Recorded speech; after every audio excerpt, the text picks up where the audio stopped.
X5 News at 10 p.m. You know, you'd think the weather guy would know not to wash his car before it rains, but all right. You would, but you never know. Good evening, and thank you for choosing KRX5 News. I'm Logan Wilbur. And I'm Shelby Bracho. A mercury scare will close a local elementary school. Officials with School District 51 are reporting that Chipeta Elementary will be closed Thursday and Friday because of mercury exposure inside the school. This action is being taken as a precaution on the advice of the Colorado Department of Public Health and Environment. Grand River Environmental Services is testing the mercury vapor in potentially exposed areas of the school. Results are expected to arrive on Saturday and will determine if the school can reopen on Monday. Families are encouraged to seek medical care if any child has symptoms of mercury exposure, such as nausea, vomiting, skin irritation, or coughing. KRX will provide you with more updates as information becomes available. School District 51 is making changes to its early release schedule.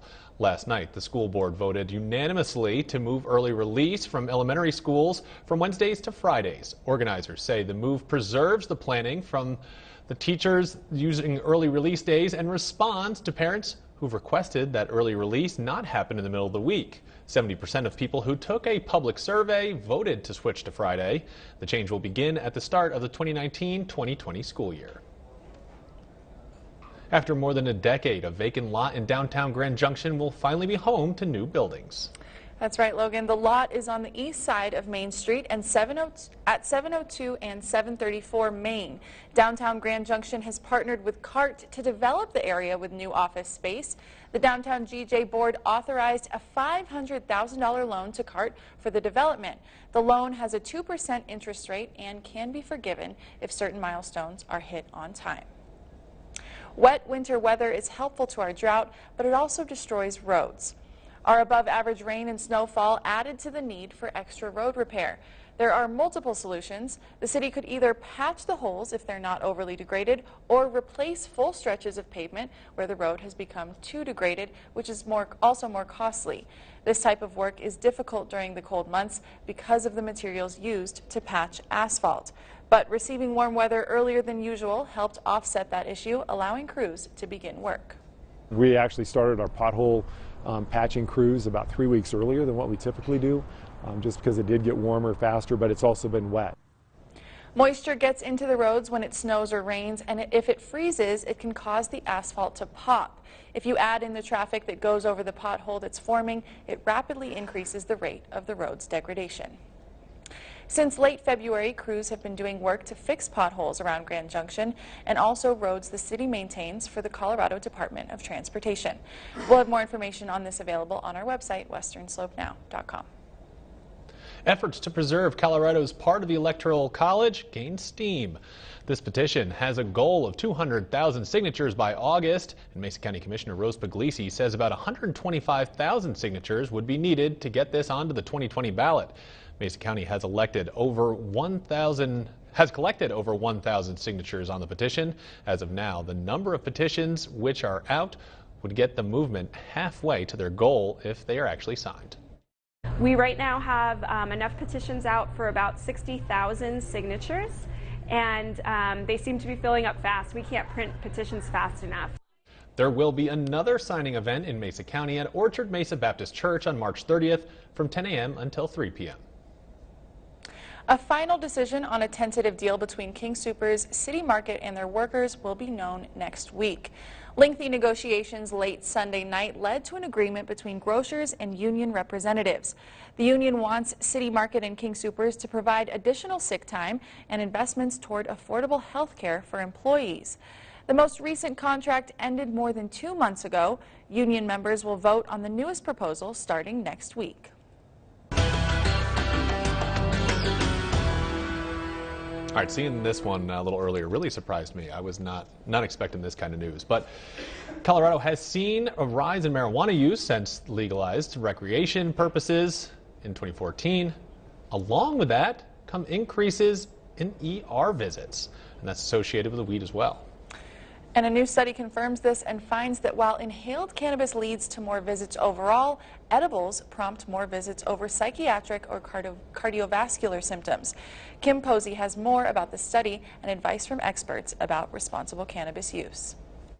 So here are some of our more popular products. Here at Starbuds Dispensary in Denver, staff tell their edible customers to start low and slow, meaning a low dose at a slow pace. You can always get higher. You can't come down so easy. Seton Wanbley Williams saw firsthand just what can happen when his friend ate too much. Increased anxiety and felt nausea. They made the decision to, say, okay, take me to the emergency room.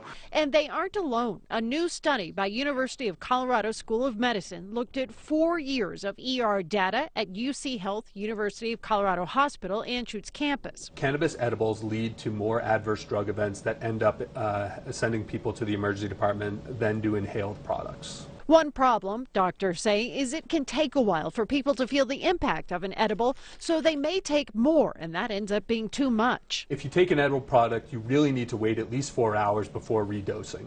At Starbuds, staff try to educate their customers about dosing and expectations. The science of how these things work, you're able to make a better decision. Some customers have reported symptoms of nausea, paranoia, and even hallucinating, but just a small number. Many people use cannabis safely and don't end up in the emergency department.